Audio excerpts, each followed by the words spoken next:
இங்க ஹீரோயின் அவங்க குழந்தைக்கு மொட்டை அடிக்கணும்னு ஃபேமிலியோட இப்ப குலதெய்வ கோயிலுக்கு போயிட்டு இருக்காங்க. ஹீரோயினோட அண்ணன் டிவில வர குடும்ப டயலாக் எல்லாம் பார்த்து எவன் தான் இந்த மாதிரிலாம் எழுதுறது, இந்த சொந்தக்காரங்கனாலே தொல்லைதான் அப்படின்னு சொல்லி டென்ஷன் ஆகுறாரு. இங்க குமாருங்கிறவர் கோயிலுக்கு வந்திருக்காரு. திடுறதுக்கு முன்னாடி சாமி கிட்ட அருள் வாங்கணும்னு வந்திருப்பாரு. ஹீரோயினோட குழந்தைக்கு மொட்டை அடிக்க ஆரம்பிக்கிறாங்க. இவங்கள பார்த்ததுமே அங்க இருக்கவரும் இந்த குடும்பம் ஏன் இங்க வந்திருக்கு, அவன் வந்தா சும்மாவே இருக்க மாட்டான்னு ஹீரோ பத்தி சொல்றாரு. இப்ப ஹீரோவை காட்டுறாங்க. இந்த கோவிலுக்கு தான் வந்துட்டு இருக்காரு. குழந்தைக்கு மொட்டை அடிக்கிறத பார்த்து அவரும் பயங்கரமா டென்ஷன் ஆகுறாரு. என்கிட்ட கேட்காம என் குழந்தைக்கு எப்படி நீங்க மொட்டை அடிக்கலாம், அப்பா நான் எதுக்கு இருக்கேன், இப்ப மொட்டை அடிக்கிறவே அடிச்சிடறாரு.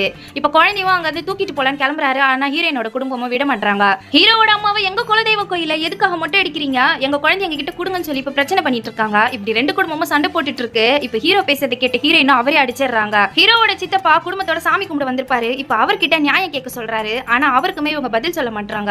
என்னதான் பிரச்சனை, எதுக்காக இந்த ரெண்டு குடும்பமும் சண்டை போடுதுன்னு கேக்குறாரு. அப்பதான் 3 மாசத்துக்கு முன்னாடி ஹீரோயின் ஹீரோ கிட்ட கோச்சிக்கிட்டு அம்மா வீட்டுக்கே வந்திருப்பாங்க. அதனால இப்ப இவர்கிட்ட கூட சொல்லாம மொட்டை அடிக்கணும்னு முடிவு பண்ணிருப்பாங்க. அங்க இருக்க பூசாரியோ நீங்க ரெண்டு பேரும் சண்டை போட்டுட்டு இருந்தீங்கன்னா இங்க வந்து அவங்கள சாமி கும்பிட வேணாவான்னு இப்ப அவங்களை கத்தி விட்டுறாரு. இப்ப இவங்களும் அமைதியாயிடுறாங்க. இப்ப பிளாஷ்பேக் காட்டுறாங்க. ஹீரோயினா பொண்ணு பார்க்கறதுக்காக ஹீரோ குடும்பம் வந்திருக்கோம். ஹீரோ என்ன படிச்சிருக்காரு என்ன வேலைன்னு விசாரிக்கிறாங்க. அப்பதான் ஹீரோ பரோட்டா மாஸ்டர்னு தெரிய வருது. ஹீரோ என்ன படிச்சிருக்காருன்னு கேட்டதுக்கு அவர் டபிள்யூமே முடிச்சிருக்கிறதா ஹீரோவோட அம்மா போய் சொல்லிடுறாங்க. ஆனா ஹீரோயினோட அண்ணனுக்கு மட்டும் இந்த குடும்பத்தை பிடிக்கல. ஹீரோவை முறைச்சு பார்த்துட்டு இருக்காரு.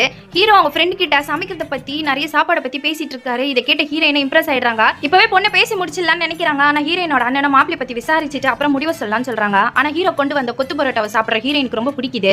இப்படி பரோட்டா கொடுத்தே குடும்பத்தை கரெக்ட் பண்ணிருப்பாங்க. இப்ப இவங்களும் கல்யாணத்தை பேசி முடிக்கணும்னு நினைக்கிறாங்க. இப்பதான் ஹீரோயின் கிட்ட நான் எம்ஏ எல்லாம் படிக்கல 10th ஃபெயில்னு உண்மையை சொல்லிடுறாரு. இருந்தாலும் ஹீரோயின் நீ செய்யற பரோட்டாக்கு படிப்பெல்லாம் முக்கியமே கிடையாது, நீ ரொம்ப டேலண்டட்னு சொல்றாங்க. ஹீரோவும் ஹீரோயினை நல்லா பேசி பழக ஆரம்பிக்கிறாங்க. ஒருத்தருக்கு ஒருத்தர் பிடிச்சிருக்கு. ஆனா ஹீரோயினோட அண்ணனுக்கு மட்டும் ஹீரோவை சுத்தமா பிடிக்கல.